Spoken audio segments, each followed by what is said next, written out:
Hello, YouTube. It's Thursday. The daily Thursday news show. It's about to start. Yeah. You know.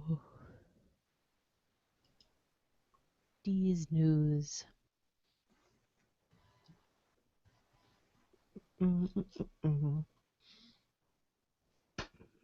Yeah, I love that dead air. Okay. I'm ready to go, gentlemen. Alrighty.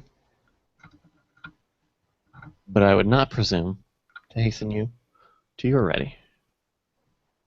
Well, now it's 1:30, so they're ready. Sure, I got all these sounds off. Yep. Great. Alrighty, well, I'm going to go off the video. Finally. This? Oh, wait, you can hear me. Are you ready to play it, Bryce? I think you should play it. Alright, going for this bad boy in 3, 2.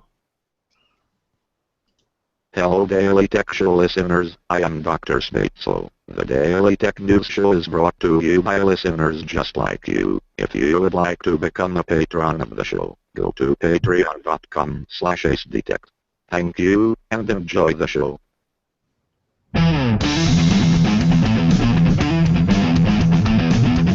This is the Daily Tech News for Thursday, August 20th.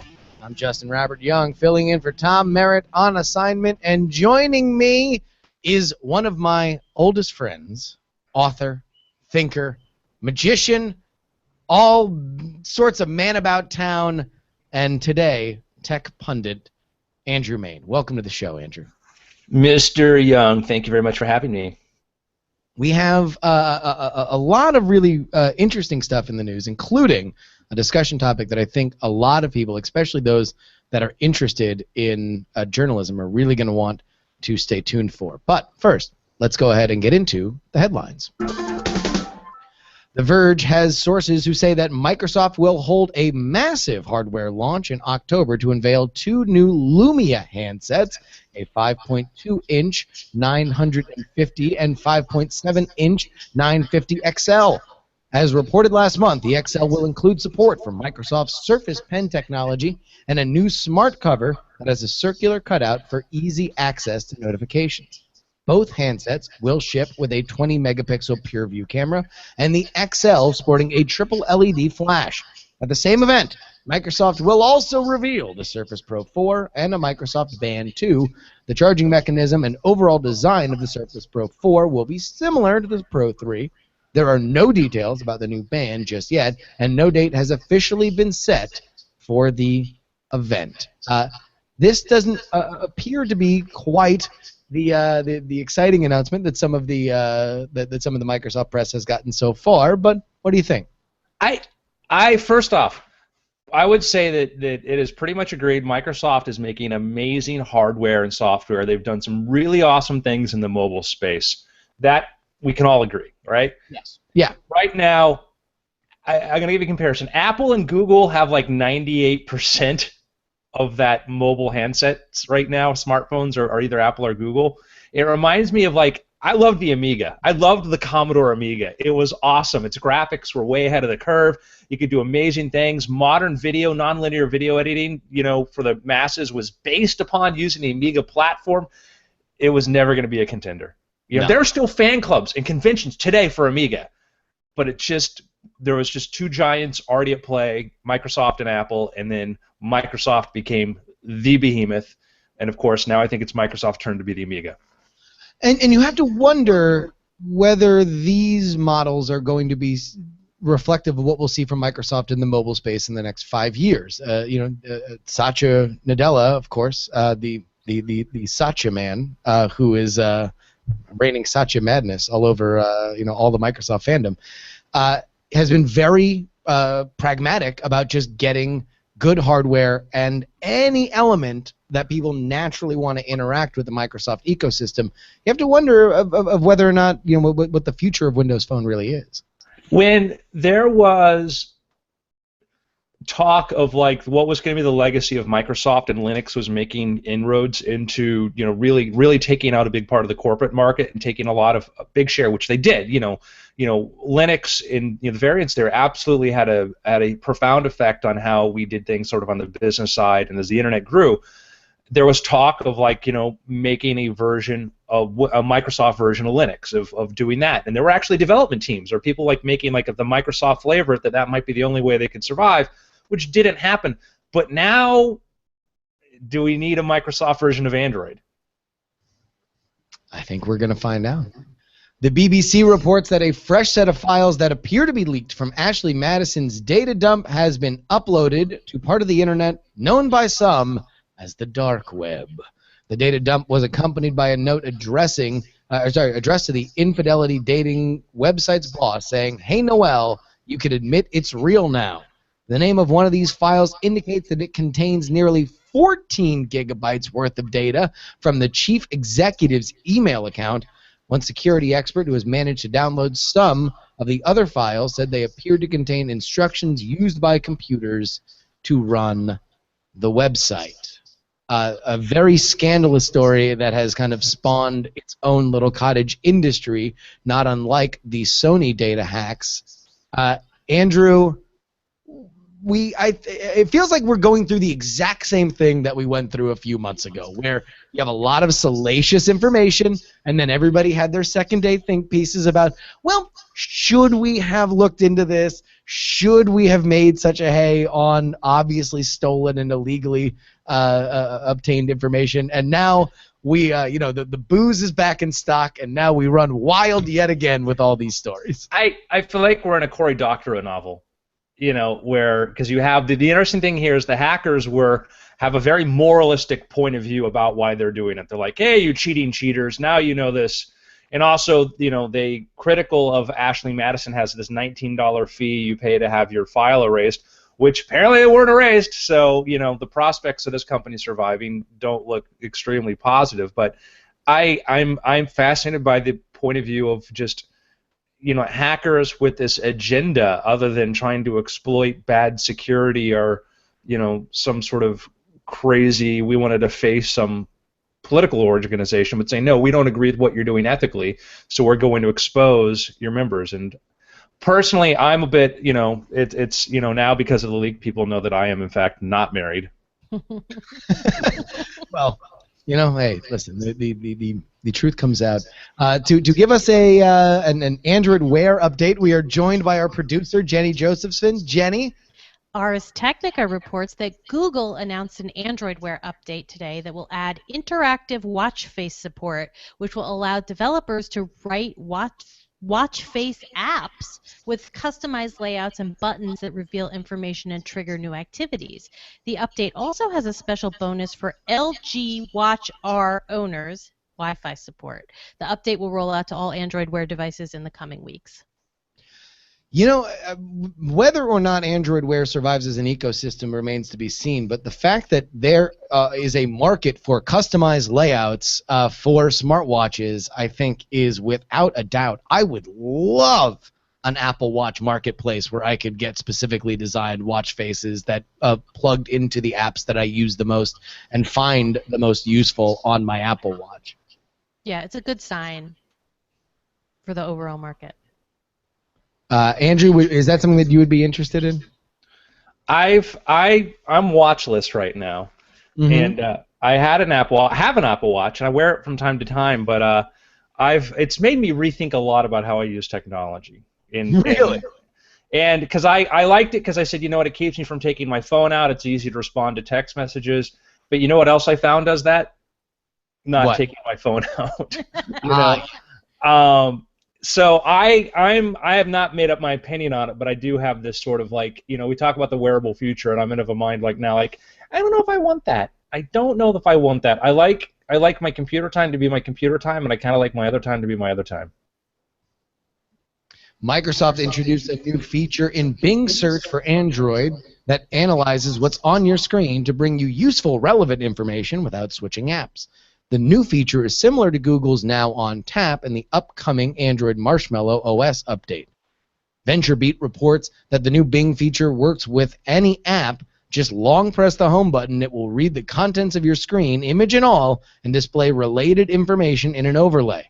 Microsoft also announced a new Bing Knowledge and Action Graph API that developers can use to integrate Bing Smarts into their apps. Microsoft will launch with the new feature first on Android and will follow on Windows 10 desktop and mobile devices. The company is also exploring options to extend it to other platforms like iOS. Another interesting move by Microsoft to kind of put their technology in as useful a place as possible. Could you see iOS going for something like this, Andrew? I think that there's been a talk that sort of the nuclear option for Apple, if they really wanted to go to war with Google, is to come out with their own search engine that's not as dependent upon accumulating data about you that's useful to advertisers. And Microsoft is certainly, making big inroads to trying to make Bing a very useful tool. I'm told it's very good for searching for pornography. I have no firsthand knowledge of this, but making that available to other people, making those tools available for other developers to incorporate, I think is a great way. There was a lot of early support that Google did for hey, how to incorporate this into your site, how to do that, and that's still there. But then they dialed back a lot on that, and I think that creates an opening. And I think that's an area where I still think that Microsoft has a lot of potential, because once you change your little search bar, you don't think about it. It's a heck of a lot easier to get somebody to do that than to switch over to a new device. Absolutely. Amazon said that starting in September, it will no longer accept flash ads on Amazon.com or the Amazon advertising platform. According to Digiday.com, Amazon said the move is a reaction to the recent anti-flash tweaks from browser makers, which have taken aim at Flash over the past few months. The company posted a statement on its technical specs page, writing, "This change ensures customers continue to have a positive, consistent experience across Amazon and its affiliates, and that the ads displayed across the site function properly for optimal performance." You can file that one under S for sick burn. Flash, in the final days of its long and proud life, right, Andrew? We saw when the iPhone came out and Apple announced they were not going to support Flash, and there was a lot of outrage over this because it's a very, very convenient tool for creating things. And there was Steve Jobs wrote an entire letter explaining this. He foresaw the problems with it. And one of the things that you would hear the statistic 95% of video on the web is served by Flash. You break that down, yet 94% of that was advertising material, and that was cramming through your phones, cramming through your computers, filling up your bandwidth, was how much was being used to serve Flash ads and to do that. And that was the real tool, and why it existed for so long is because it's an advertising tool. It had great game applications and other things, but ultimately that's the purpose it served, and it just became kludgier and kludgier and kludgier, and so thank goodness. The Guardian reports that the UK's Information Commissioner's Office has ordered Google to remove 9 links to news stories about a 10-year-old criminal offense because the information within the stories was already removed from search under the EU's right to be forgotten. The British ruling stated that this is a case where the information is about an individual in public life, or where making the information available would protect the public from improper or unprofessional conduct, and that, quote, the information is not reasonably current, unquote. Because obviously the Commission can see into the future and knows that removing this information will never have any impact, known or unknown, on future decisions by other people, says every journalist ever in a huff. Google now has 30 days to remove the links. 33 days to remove the links, but can appeal to a higher body. Many, many, many more words on this topic in the discussion section. Yes. In an effort to make selfies less painless to take, The Verge reports that Huawei is putting the camera on its new Honor 7i smartphone on a pivot. The pivot allows the camera to flip over and use the high-quality f2 aperture camera as well as the flash below it to take a selfie pic instead of relying on a low-quality user-facing camera on most smartphones. The Honor 7i runs Android on a Snapdragon 616 processor with LTE on a 5.2-inch 1080p screen and offers a choice between 2 gigabytes of RAM plus 16 gigabytes of storage or 3 gigabytes of RAM with 32 gigabytes of onboard storage. It's right now only available in China with prices starting around $250. Sadly, no one has yet come up with an effort to make selfies less painless to look at. The Verge reports that GameFly's streaming gaming service is now available on select Samsung smart TVs. Support for Samsung's TVs were already available in a few countries, but today support is expanded to involve a number of key markets, including the U.S., Canada, Mexico, Britain, Ireland, Poland, most of Western Europe, and Kevin Bacon. GameFly says that the service should work on most Samsung smart TVs made from 2014 onwards. The Verge also reports that Sony officially unveiled its Smart Band 2 after accidentally publishing the details earlier this year. The Smart Band 2, which Sony calls a life logging device, now has a heart rate monitor but doesn't have a screen. Instead, it uses vibration and LED to convey notifications from the user's Android or iOS smartphone. The Smart Band 2 goes on sale in September for around $132 and will be available in black and white at launch with pink and indigo versions added, quote-unquote, shortly after. Andrew, we had a little mini discussion about wearables in general. Here's what I worry about this market. Are we just involving too many ways to try and communicate? It feels like we're very much just throwing a lot of spaghetti against the wall to kind of see what sticks. It's either a mirror of your phone or it's some other weird way that we are trying to figure out your watch or wrist wants to communicate with you and what they want to talk to you about. Do you think something as basic as this might be the right way to do it because it's so simple? I think that there is, and you talk about like the, IoT, Internet of Things, and you talk about the idea of having all this data and trying to gather this stuff from, the quantified life, and there is a tremendously a value to it, but we can only sort of see the short, to the horizon right now, and that is, well, my phone's talking to this and it's doing that sort of stuff, but the really interesting stuff is a little bit further out there, and then when that happens, when it's, we monitor your heart rate throughout the day, and we notice that you got really tense around 2 o'clock, which is when you talk to your boss, and if you have caffeine before, it makes your life a lot more difficult. I don't know how we get there, and we're going to be trying a lot of different things to get there. The Apple Watch, we said before, like, you still use yours, Brett wears his, I wear mine time to time, but I kind of realize, like, man, I sometimes just want to shut all of that stuff off. Yeah. So yes, we have to throw spaghetti. I don't know what the right spaghetti is. Well, PSFK reports that Chaotic Moon Studios is throwing some more spaghetti against the wall, developing the prototype for another kind of wearable. The Freewheel is actually designed to track activity for people who use wheelchairs. The device attaches to wheelchairs without interfering with the user's movement or the wheelchair's function, and it collects different type of data, including incline, decline, acceleration, and speed. The information is then transferred via Bluetooth to the user's smartwatch or mobile app and can be used for fitness purposes, but there's a possible broader application where it could be used to crowdsource a terrain map for other wheelchair users, which would actually be pretty amazing if you think about it. Again, still just a prototype. The company's working on finding the right partner to release the wearable, but this one seems like, in comparison to an Apple Watch, that maybe people are like, yeah, maybe I could use it, maybe I can't.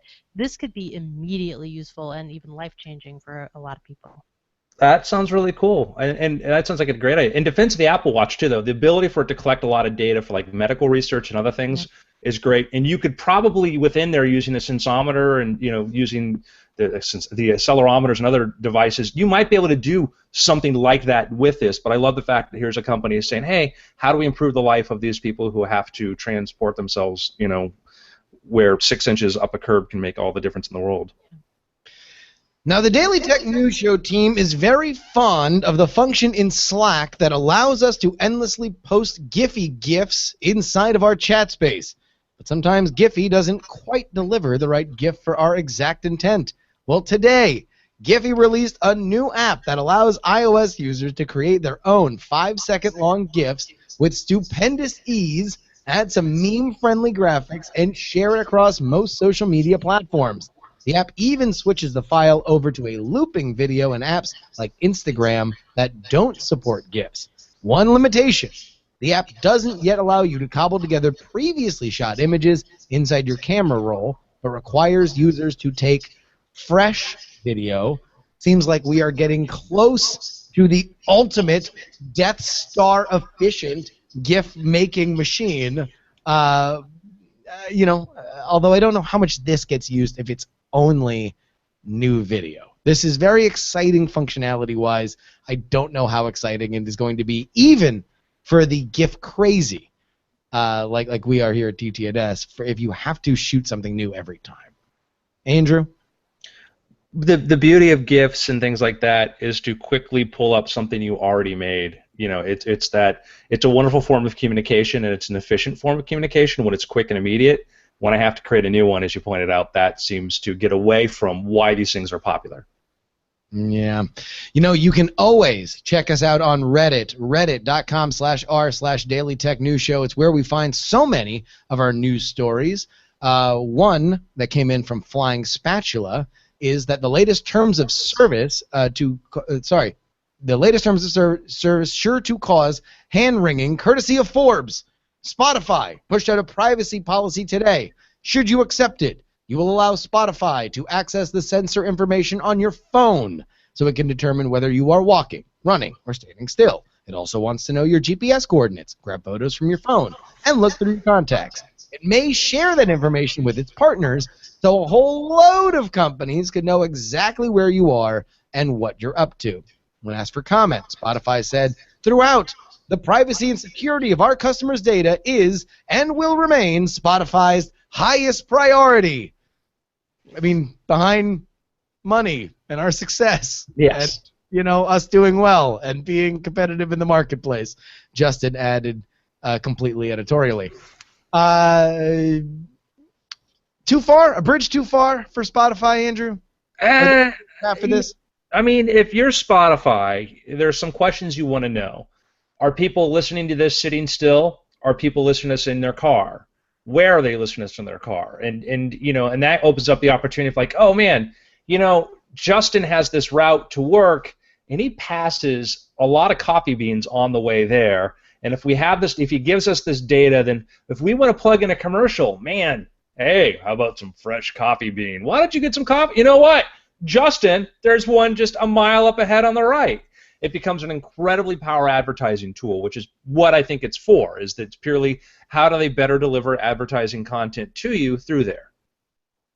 Well, and for Spotify with a gigantic unpaid audience, that is a massive, massive issue for them. They really do need to monetize that should they want to be as successful as they can.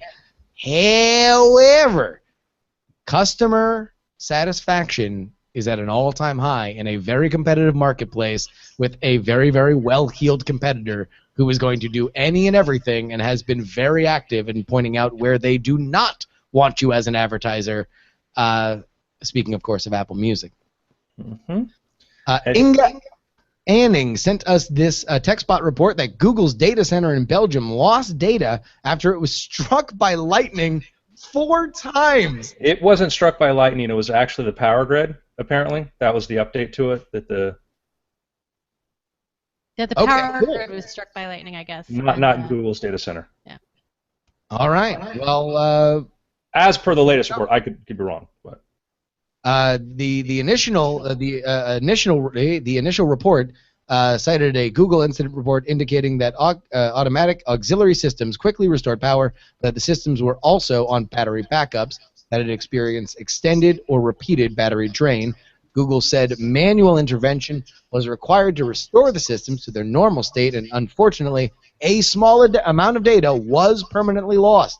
The company said it takes full responsibility for the data loss and said it is also in the process of upgrading the storage hardware that is less susceptible to power failure mode that triggered the incident. Hey, Andrew Mayne, will you do me an awesome favor and drop your speakers just a little bit? Because we are getting some feedback, and we determined it might be coming from inside the house. Guys, pre-show. I'm sorry, there's nothing I can do now. Oh, dear. All right, well, hang in there, everybody. Star Fury Zeta sent us the Engadget article about scientists from the George Washington University, which just so happens to be my alumni school, who recently presented to the American Chemical Society something that could potentially be pretty radical. Turns out they've worked out a solar-powered process to pull carbon out of the atmosphere and turn it into carbon nanofibers. Since most scientists agree that the Earth already has too much CO2 in the air, this could have some future beneficial effect. And in an article in the MIT Tech Review, it's claimed that with a large enough facility, the process could maybe, I'm not even going to say actually, just maybe return the levels of CO2 in the atmosphere to pre-industrial levels in just a decade. But what can you make with those carbon fibers that you're sucking out of the atmosphere? Oh, you know, aircraft fuselages, cars, artificial diamonds. So it turns out, Lucy, that your diamonds really were in the sky after all. Very interesting scientific breakthrough, and I want to leave it right there instead of venturing into the political hotbed world of climate change. Very interesting technical information. And that is our headlines. All right, let's get into this decision by the UK's Information Commissioner's Office. It's a ruling to Google, and it is enforcing the EU's new push to have its citizens have a right to be forgotten. The British ruling stated that, quote, this is not a case where the information is about an individual in public life or where making the information available would protect the public from improper or unprofessional conduct. And really, here's the big money quote here. The information is not reasonably current. Andrew, the knee-jerk, old newspaper journalist in me wants to get up and stomp my feet and say that this is, at best an overreach by government and at worst an Orwellian memory hole. Am I going too far? The knee-jerk patriot going back to the founding principles of our country and why we decided to distance ourselves from the ideals of the old world has an equally strong reaction to that. That being said, since we're all going to be in agreement that the right to be forgotten is a horrible, horrible, horrible, fundamentally evil concept, I will defend it. All right, there we go. Get on, get your boots on and tell me why we are being very, very silly with our Google. We should live in a world of facts and information in that. We need to live in a world where we all feel better about ourselves and that, we should not have our feelings hurt or things that we did in the past or maybe didn't do or whatever, be brought up again. I think that it doesn't go far enough, the right to be forgotten. I think that not only should we ask that Google not link to this stuff, I think we should ask for things to be totally retracted, both not just online. I mean, we still have libraries and places. I think we should develop tools that go through people's computers and erase this stuff because it's still there. It can still exist. It can still creep up. And if we're going to follow through what we think is the right for us to sort of move forward with our lives, if Justin Robert Young has access to this information that we deemed is not relevant to the present, he should not have access to it. And not just stopping there. I think we should develop technology that maybe overwrites the way we think, perhaps, too.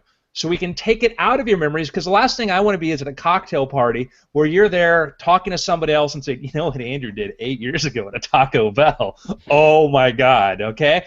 Shouldn't happen, because my feelings would be hurt, and I have a right to be forgotten, not just online, but in the real world. So the moral thing to do is we need to develop that Men in Black memory wipe technique and just continue this. Now, Sterling. In the Jeff Goldblum Life Finds a Way philosophy, the BBC has listed a comprehensive diary or a blog post of all the links that have now been removed by Google. So they are still occupied in one, albeit very hard to navigate, big soup of various BBC links. Jenny, let's go ahead and join in and make this a three-part harmony. How screwed up is this? This is so screwed up.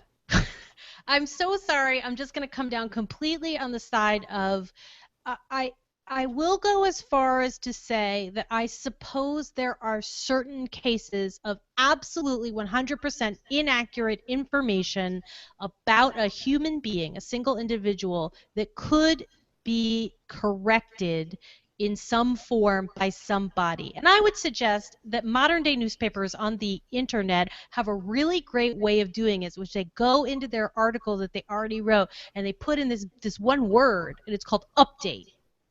Or maybe they write another article about it saying, well, it looks like earlier information was incorrect, and then they update it, and then that appears in search. So there's one way. Another way is if, say, you're like some business, retailer, a real estate guy and making big deals in Ibiza or something, and maybe you break the law 10 years ago and you want that removed. Why don't you take some of your earnings and hire a crisis PR firm to get you another article in the paper and do something to update the public's perception of you? Why but is wait, the government involved in this? But about that thing though, you're assuming that this is some wealthy business person that can afford to do that, Right. though. We had an incident with our iTricks, our news site, and let me make this very clear. Andrew thinks right to be forgotten, fundamentally evil. Okay. That being said, we had an article, we ran a thing about some guy who was arrested or charged with like ripping off like a magic shop or something he worked at, and we got a request a couple years later because he was, when you typed in his name, he was the #1 find search there. He wrote to us and he said, hey, this is affecting me. Could you pull this? And at first he did not. He threatened us in a way that was not the way to get us to do you a favor, kind of thing, and we're like, not with that attitude. And then he was a bit more conciliatory and whatever, and says, could you please do this? And Justin and I talked about it, and we're like, all right, we cover news. We're an entertainment site. We're not a site designed to get into crime stories, reports, things like that. And we're like, you know what? We'll pull it. We'll pull the story. We'll pull this there because we don't want to adversely affect this guy in this way, and that's not our mission. If we were doing a regular, like a tech news site or something like that, absolutely would not have pulled it. That was relevant, would have been important. But for our mission statement, that was fine. We had another thing come up where we had somebody else who did something else that we had covered, and because we were the biggest magic news site, and we thought about it, and we said we've done that a couple times. Because for our site and what we do, we thought it was okay with our mission. Were we, a conventional news thing to do that, but to be forced to do this, to whatever, if we wouldn't. We would have refused to have done it if we were being forced to do it. But you just pointed it out, Andrew. This is about fairness. We're reasonable, and we decided that that was the right thing to do because it was. What's wrong with just a referee between the aggrieved and the publisher that just makes a reasonable understanding that some things just need to go away? Who gets to be the referee? I'm sure the government is exactly the right entity to do that, Justin. I'll just say. Absolutely, without question. Well, and this, again, is the EU, so the overarching government. This is the UK's Information Commissioner's Office enforcing the right to be forgotten by the EU. So it is one level even removed from the local element of that for the BBC. Well, how about this? Oh, I'm sorry. Go ahead. I have one. We've seen, to that effect, we have seen abuses, local governments and otherwise, far extending versions or things about that to shut down criticism of city councils and other things, and will use these laws to protect their own. You look at what happens, what's going on in the Veterans Administration right now, and just the shredding records, things like that, and then you look at how anytime you say, no, we have a right sometimes to say you don't have, we have a right to tell you sometimes you can't say something that's true. Where does that stop? Well, there is one thing coming, which is how about that eraser law that's in effect in California since May? That there's actually, things that like this might be coming to the United States. Like, it's not just the European Union at this point. Like, there are inroads and people saying, well, maybe we should have this too. And if it's not gone in the U.S., maybe the EU will turn around and say, hey, this should be global. This is not just something, unfortunately, that we can say, it's just Europe. Oh, offhand. there are people in this country who equate, who think that will call you a nut if you're super pro free speech. There are people in this country who do not support the full application of the idea that we should have a right to say what we want. Be held accountable when we say things that are inaccurate. But that's, you get debates, and it's not.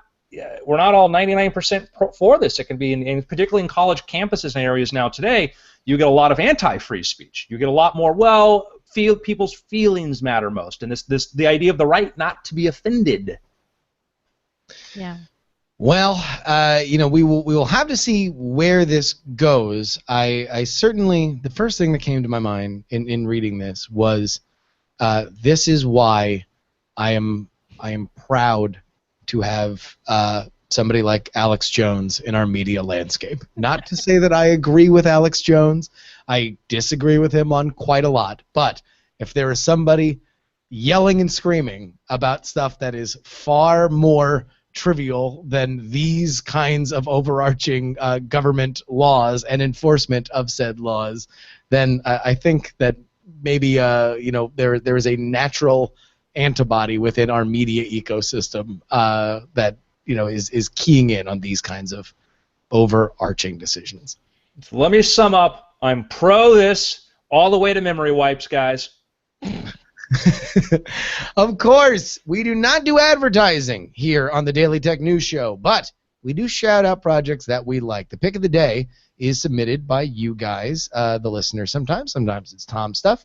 This one comes in from Average Random Joe. My picks are the books by Clayton Christensen, Innovator's Dilemma and Innovator's Solution. These are mainly business books, but deal with sustaining and disruptive technology and how it impacts businesses. Granted, they were written a while ago, so the technology, such as dirt bikes, transistor radios, and hard drives, is very outdated. But the principles can be brought forward to today. Large companies can't disrupt easily or often. Disruption goes after small profits, while large companies fall into the profit trap. They need growth in profit, growth for rising stock value, which disruptive technology can't provide at first. And disruptive and outmaneuvering your computer and different also discusses the oscillation and modernization of demodularization, which today would be talking about iOS and Android. These books are an excellent bridge between business and technology, and it is highly recommended. I mean, like who would recommend this? I'm looking on the Amazon page here, and I'm sure some guy named Michael Bloomberg says it's a great book, but What does he know? Yeah. I've heard great stuff about these books. Absolutely. Check it out. And send your picks to feedback@dailytechnewsshow.com. And you can always find Tom's picks at dailytechnewsshow.com/picks. Got a couple messages here for you. Ryan from perpetually cloudy Rochester, New York, writes, "Hey guys, had to email in about the film that changes based on the viewer's state of mind. Where Scott mentioned brothers viewers having thoughts like don't go in there, causing the system to load the scene where the character doesn't quote-unquote go there. I think that the technology for movies can do that with will be better suited for responding to a specific mood. Frustration from a rough day at work is one example, as opposed to specific thoughts, and alter the outcome of the film from there to try and evoke a more positive mood. It could also work on the contrary. Someone who's upbeat might be inclined to tackle a tear-jerker."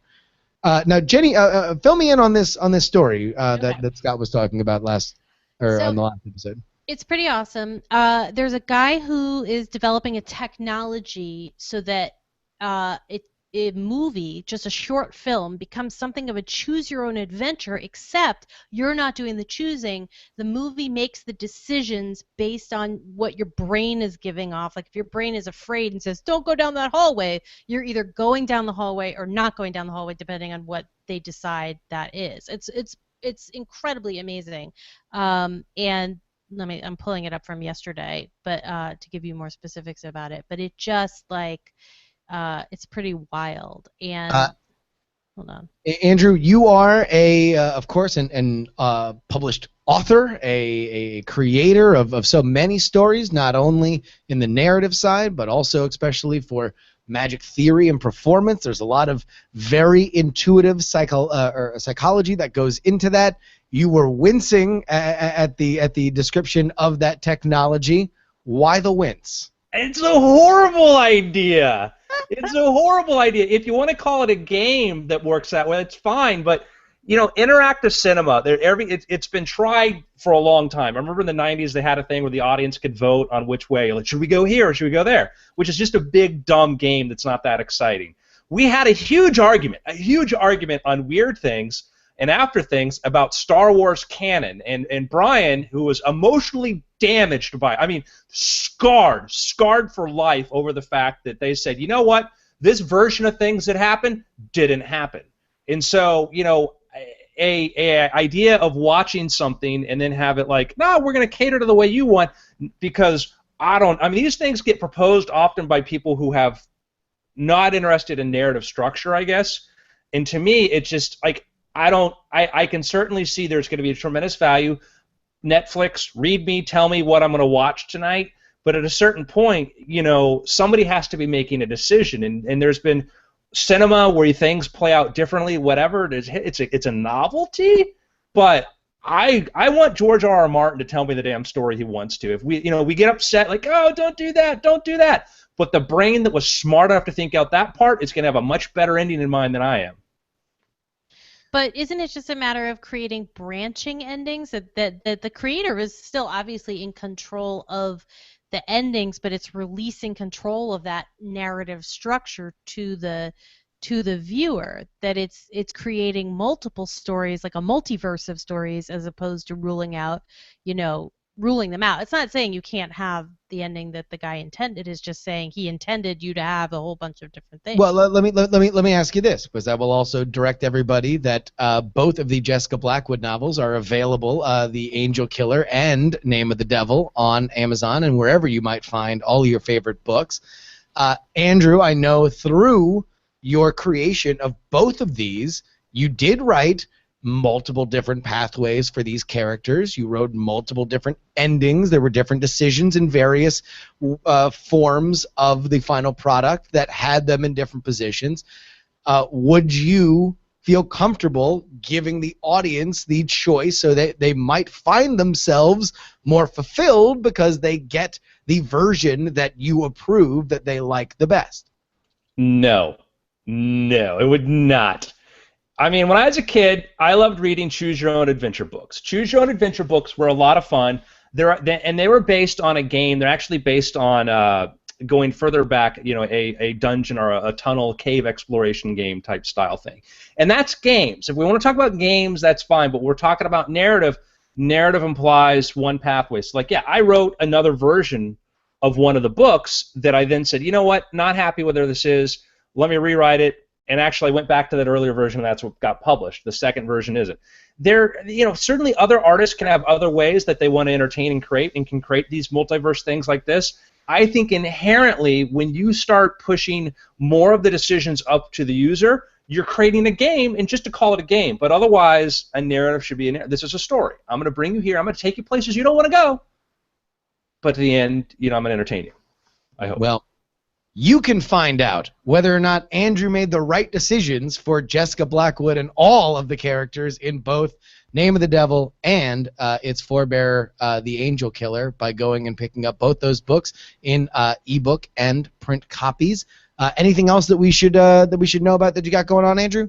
I would love for you to check out, if you go to boingboing.net, we're doing an event called Weekend of Wonder. And Weekend of Wonder is going to be this event where you get to chill out for several days at this fantastic location where at the Riverside, Mission Inn in Riverside, it's this amazing historic inn that's just absolutely beautiful, built in like 1877.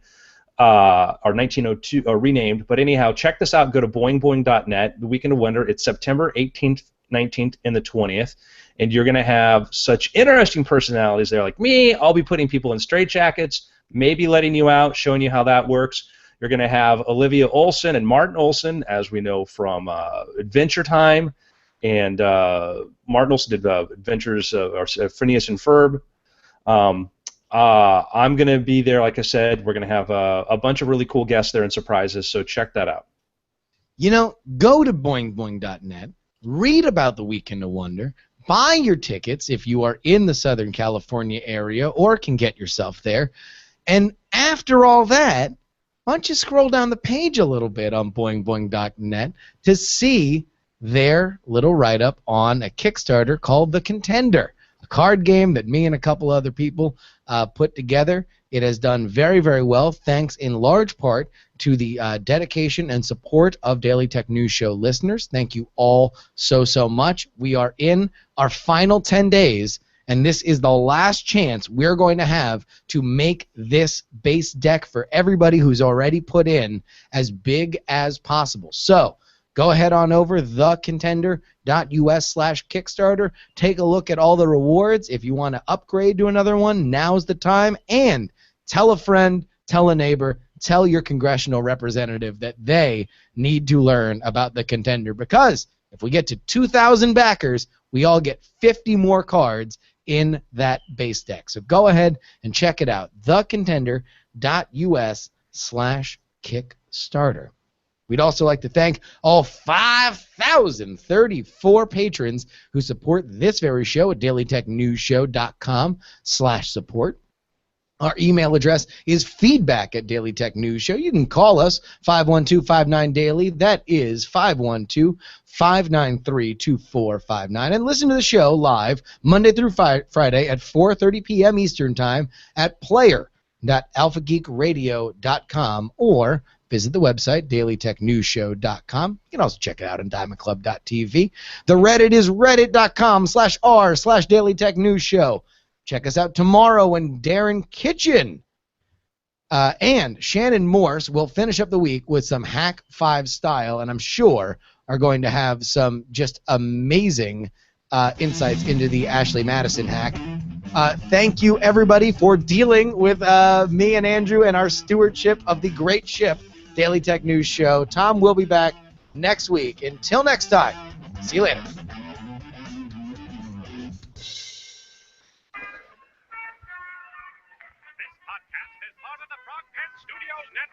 For more information about this and other shows, visit frogpants.com. Audio program so good, it's like you're there. Diamond Club hopes you have enjoyed this program.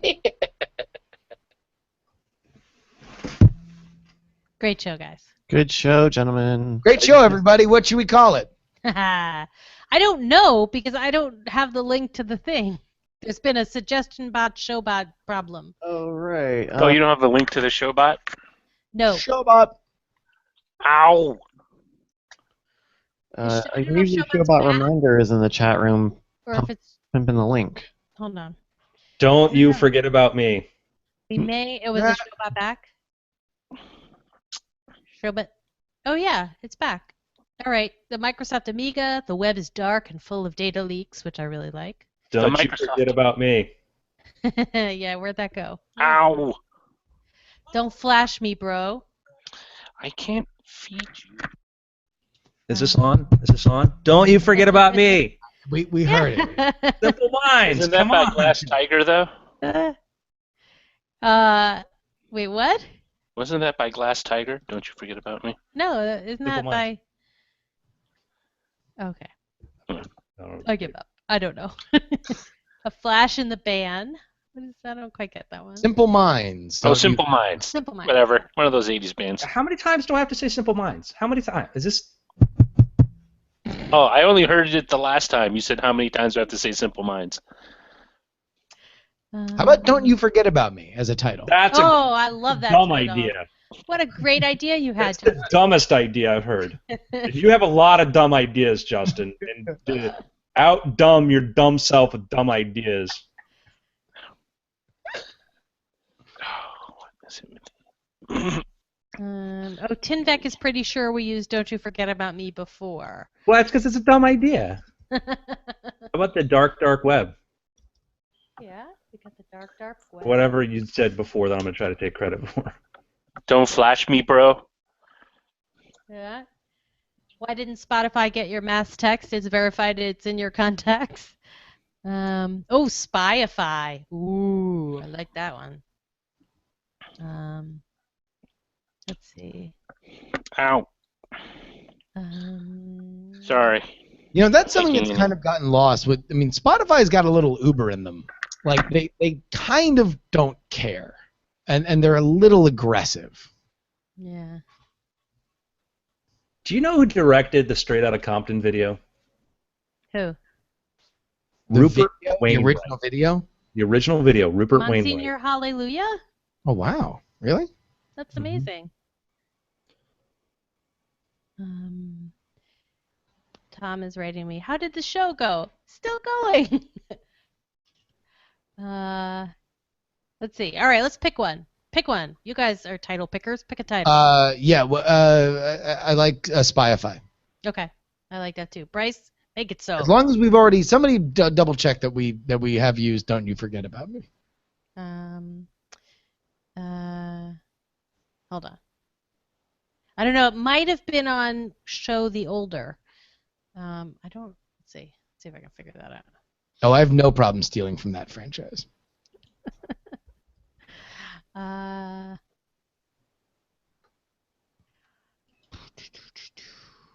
How would I best figure this out? I guess dailytechnewsshow.com and search.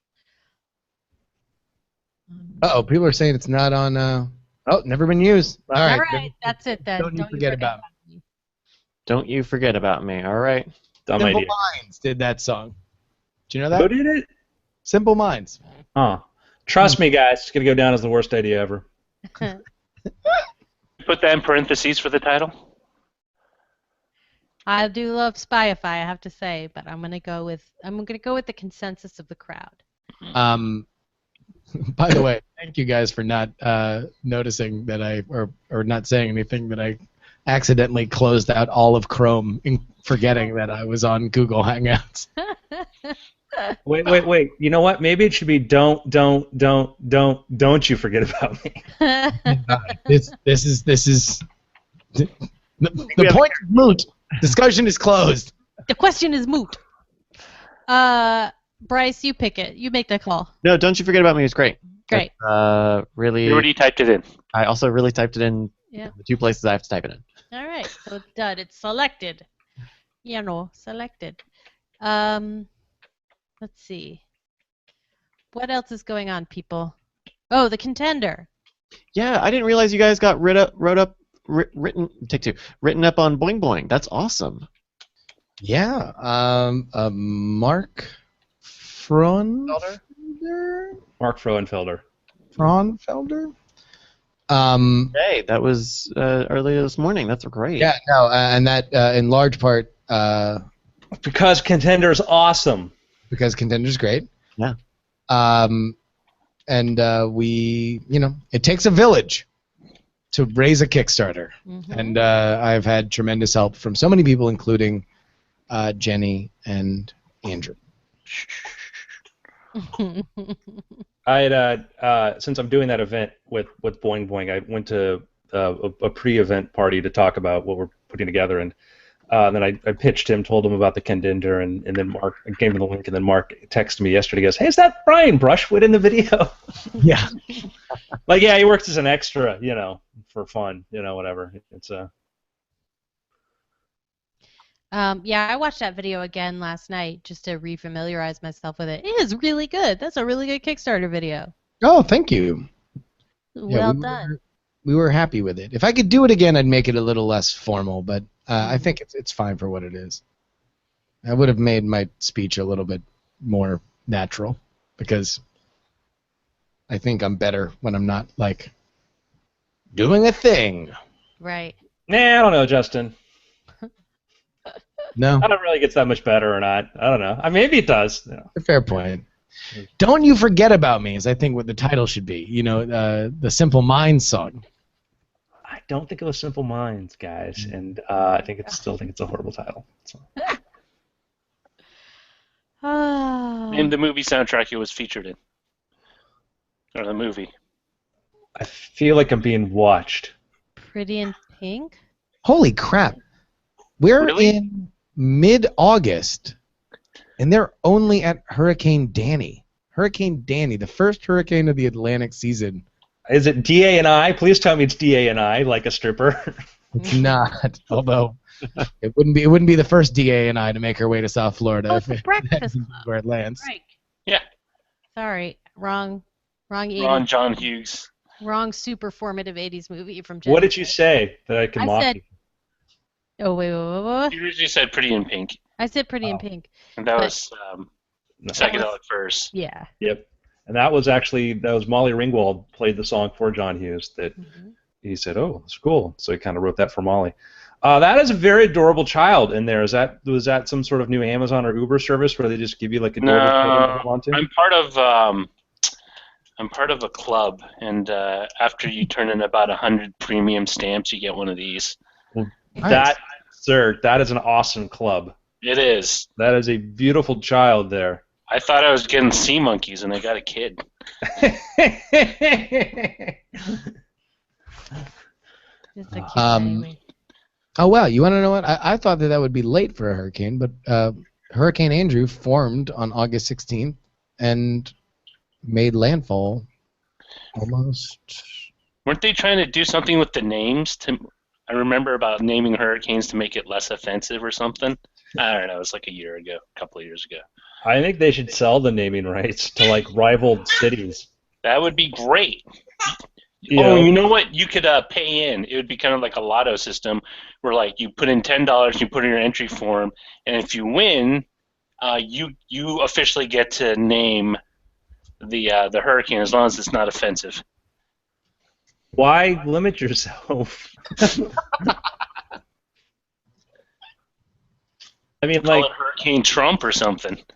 you know, like we got like Miami Dolphins has like maybe who would be like a rival, like Bills or Patriots were probably the biggest Dolphin rival. so you get a bunch of New Englanders to pay to like name it after the New England, whatever kind of thing, and then so when it ravages through the city of Miami, they can just treat it like a victory. Yeah, I mean there is the whole likely death thing. You put 80,000 people into a stadium, not everybody's going to go home alive. That's a fair point. Now they're saying in the Ashley Madison leaks that there are people with White House email addresses. Which No. White House and, and Pentagon Congress email and addresses. Pentagon, I believe. Pentagon's a huge building. It employs thousands of people, but the White House, I don't know. So question. Wait, Question really? for you as That's shocking to you, Roger? That people in the White House Why would it just seems like are you using your White House email? You can use. Yeah, that's my point. It's That's like, my point. Why wouldn't you just use a Google email? I mean, it's not like you know what I mean. Hello, why not use your WhiteHouse.gov thing if you're trying to impress somebody and pick somebody up? Okay, why get it? They didn't say which administration, so it depends on how long Ashley Madison's been around, whether it's just the Obama administration or whether it's been around since. And it could just be some low-level staffer. That's true. I like being led around by the nose and then beat mercilessly. Those are both options on Madison.com. Can you just imagine like the entire staff of Gawker being recalled from their summer vacations and locked in a room with this data and just being told like, do not come out until you have everyone? Like Ashley Madison launched by Avid Life Media in 2001. Yeah. Wow. All right. So lots of White House officials could be part of this. I'm curious to know. It'd be interesting if it was like some cabinet member. And it's like, really? That guy? I very much believe that I do not think that creepsters looking to cheat on their marriage is a party issue. Yeah, no, it's not. No. I know, but I'm just saying, like, it's less of a party issue and more of like, how high up do you need to be before you realize, well, maybe this isn't the smartest thing to do. Now, you know what I mean? I don't know. Apparently, Congress level. Well, Congress, I believe, they're all very venal individuals anyway. Well, that's a broad brush. There's 535 plus 100 of them. They can't all be venal. Most. How's that? Yeah. You know, they got in there somehow, and that Like a was high-ranking congressman who maybe was married to somebody heavily involved in a current political campaign could have his name pop up in it. oh wow. Hey, I wonder if the right to be forgotten could tie in with that. With the Ashley Madison's like, Yeah. well, I signed up a long time ago. I want to be forgotten. Oh my God, that'd be so great if we just like ram through the right to be forgotten. Yeah, all of a sudden the right to be forgotten is going to be real popular in the United States Congress. Yeah. But We know, that's yeah. the thing. Like, If there's enough dudes who got busted in this, that Doesn't like have to be dudes. Doesn't Yeah, have listen up, buddy. dudes and chicks, and yeah, they have enough for a majority, you know, in Congress to ram a law through. it's the embarrassed caucus. God, that really is actually a scary thought, and that is really the best argument against the right to be forgotten anywhere. All right, I'm out of the post. All right. Cool. Awesome. I'll drop in the notes. Do you need me to handle archive video, Jenny? Sure, that would be awesome. Okay. That'd be Coolio. super awesome. Great. All right. I gotta deal with this one. So I will see you guys Bye. mañana. And great show, Andrew and Whatever Justin. that guy's name is. Bye, gang. Bye. Bye. See ya. Bryce. Yes. Are we off Alpha Geek? No, we are not yet. Let's say I'm going to goodbye. say super proprietary things after.